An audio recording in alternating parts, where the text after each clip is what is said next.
सीताराम दोस्तों वीडियो को शुरू करने से पहले हम आपसे कहना चाहेंगे कि अगर आपके पास नाम जप को लेकर कोई भी अनुभव है तो आप हमें इंस्टाग्राम पर सेंड कर सकते हैं, जिसका लिंक हमने डिस्क्रिप्शन में दे दिया है।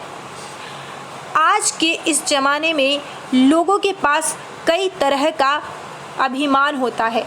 किसी के पास धन का अभिमान है तो किसी के पास रूप का अभिमान है, किसी के पास यौवन का अभिमान है तो किसी के पास पद प्रतिष्ठा का अभिमान है। लेकिन संत महात्माओं का कहना है और बाबा तुलसी का भी कहना है कि सच्चा अभिमान तो वही है जब एक भक्त इस बात का अभिमान करे कि मेरे इष्ट प्रभु श्री रघुनाथ जी हैं। जब इस बात का अभिमान होता है तो उस अभिमान की तो बात ही क्या, बाकी सब अभिमान तो मनुष्य को गर्त में डाल देते हैं। लेकिन इस बात का अभिमान कि मेरे स्वामी सीतापति रामचंद्र जी हैं और मैं अपने स्वामी का सेवक हूँ, इस अभिमान से भक्त हमेशा प्रसन्न रहता है। बाबा तुलसी रामचरितमानस में कह रहे हैं, अस अभिमान जाई जनी भोरे, मैं सेवक रघुपति पति मोरे। कि ऐसा अभिमान तो कभी मेरे मन से जाए ही नहीं कि मैं सेवक हूँ और मेरे स्वामी सीतापति रामचंद्र जी हैं, और जिसके स्वामी सीतापति रामचंद्र जी हैं फिर इस दुनिया में उसका और कोई स्वामी बन ही नहीं सकता, ना ही वो व्यक्ति किसी के आगे झुक सकता है।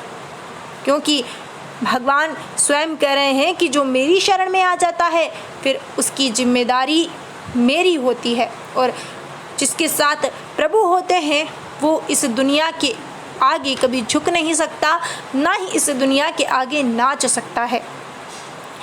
ऐसे ही भगवान राम के एक भक्त जिन्हें इस बात का अभिमान था कि वे भगवान राम के गुरु हैं, कहते हैं कि अगर आपको भगवान से प्रेम करना है तो सबसे पहले आप भगवान से कोई ना कोई नाता जोड़ लीजिए, चाहे वो माता पिता का हो, चाहे भाई का हो, चाहे मित्र का हो।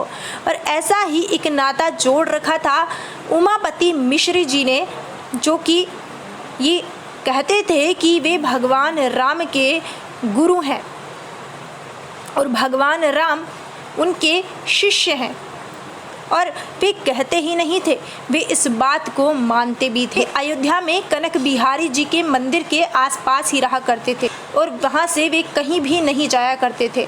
उनका रोज का नियम था कि वे रोज एक सुगंधित फूलों की माला भगवान कनक बिहारी जी के सामने लेकर जाते थे और भगवान को माला दिखाकर कहते थे, राम देखो मैं ये माला लेकर आया हूँ।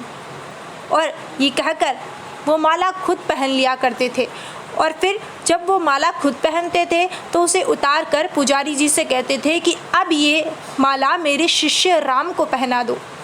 बड़ा ही अद्भुत, बड़ा ही प्यारा संबंध था श्री उमापति मिश्र जी का भगवान राम के साथ। और जब भक्त अपने भगवान के साथ सच्चे मन से कोई नाता जोड़ता है तो भगवान भी उस नाते को बड़ी सुंदरता से निभाते हैं। मैंने तो जब ये प्रसंग सुना तो मेरा दिल तो गदगद हो गया, और मुझे ऐसी ही उम्मीद है कि जब आप इसे पूरा सुनेंगे तो आपका मन भी प्रसन्न हो जाएगा।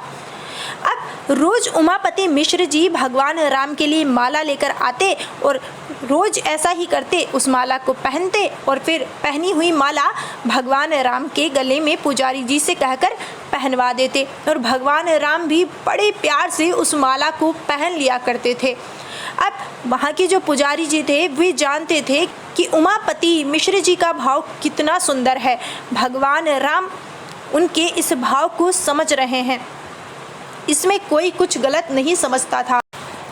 अब एक दिन मंदिर के पुजारी जी बदल दिए गए, नए पुजारी जी मंदिर में आते हैं और पुजारी जी जब ये देखते हैं कि उमापति मिश्र जी अपनी पहनी हुई माला भगवान राम को पहना रहे हैं तो उन्हें बड़ा क्रोध आता है कि अपनी पहनी हुई माला वे भगवान को कैसे पहना सकते हैं। तब वे पुजारी जी कहते हैं कि ये माला भगवान राम को नहीं पहनाई जाएगी और वे पुजारी जी एक नई माला लाके भगवान राम को पहनाते हैं, लेकिन वो माला टूट जाती है। लेकिन पुजारी जी फिर भी नहीं मानते। एक के बाद दो, दो के बाद तीन, तीन के बाद चार माला मंगाई जाती है और भगवान राम को पहनाई जाती है, लेकिन वो माला टूट जाती है। तब वो जो पहले के पुजारी जी होते हैं वो वहाँ आते हैं और वो कहते हैं कि आप अब वही माला भगवान राम को पहनाइए जो पंडित उमापति मिश्र जी ने पहन रखी है, भगवान राम उसे ही स्वीकार करेंगे। तब पुजारी जी उस माला को भगवान राम को पहनाते हैं और भगवान राम बड़े प्यार से वो माला स्वीकार कर लेते हैं।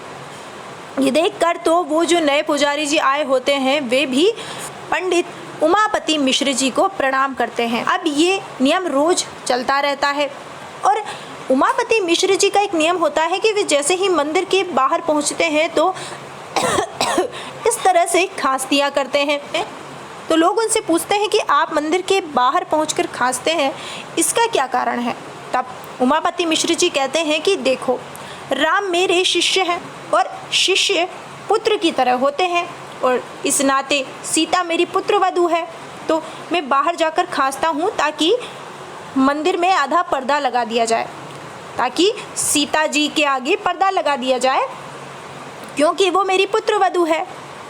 अब एक दिन मंदिर के पुजारी जी पर्दा लगाना भूल जाते हैं तब और वहाँ पहुँच जाते हैं उमापति मिश्र जी। और जैसे ही वे पहुँचते हैं तो जोर से माता सीता के आगे का जो दरवाज़ा होता है वो बंद हो जाता है और जोर से आवाज़ आती है। अब ये देखते हैं उमापति मिश्र जी, वे सोचते हैं कि इतनी तेज़ आवाज़ किस चीज़ की आई।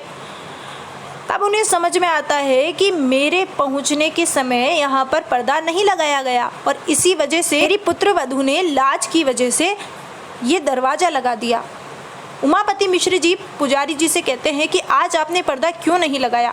मेरी वजह से आज मेरी पुत्र वधू को कष्ट हुआ है, आज मेरी वजह से उनको उठ के दरवाज़ा लगाना पड़ा। मुझे ये जानकर बहुत बुरा लगा।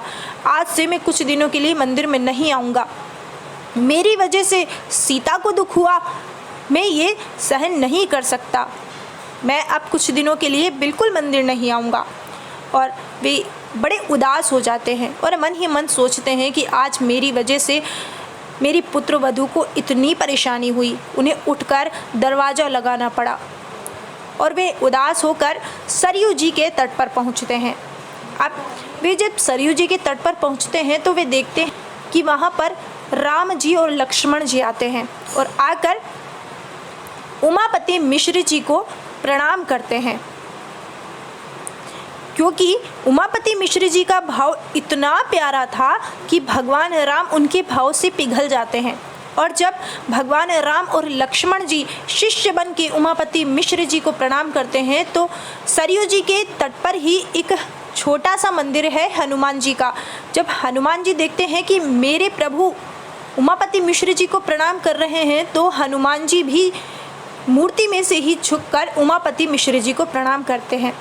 कहते हैं कि आज भी उस मंदिर में जो हनुमान जी की मूर्ति है तो वहाँ पर हनुमान जी का शीश झुका हुआ है और ये शीश तभी से झुका हुआ है जब उमापति मिश्र जी को भगवान राम और लक्ष्मण प्रणाम करने आए थे। उमापति मिश्र जी भगवान राम को अपना शिष्य इस नाते से भी मानते थे, जो भगवान राम के कुल गुरु थे वशिष्ठ जी उनके ही कुल के थे।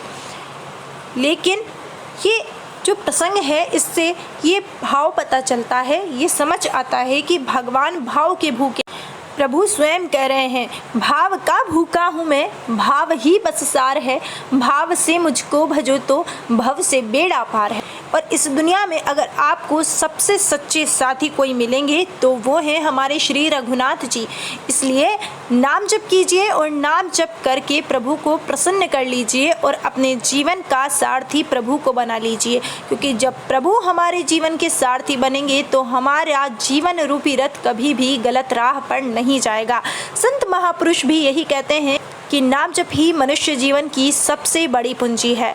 फिलहाल बस आज के लिए इतना ही। अगर आपको हमारी वीडियो पसंद आई हो तो प्लीज़ वीडियो को लाइक कीजिए, चैनल को सब्सक्राइब कीजिए और बेल आइकन पर क्लिक कर दीजिए ताकि हमारी आने वाली हर वीडियो का नोटिफिकेशन आपको मिलता रहे।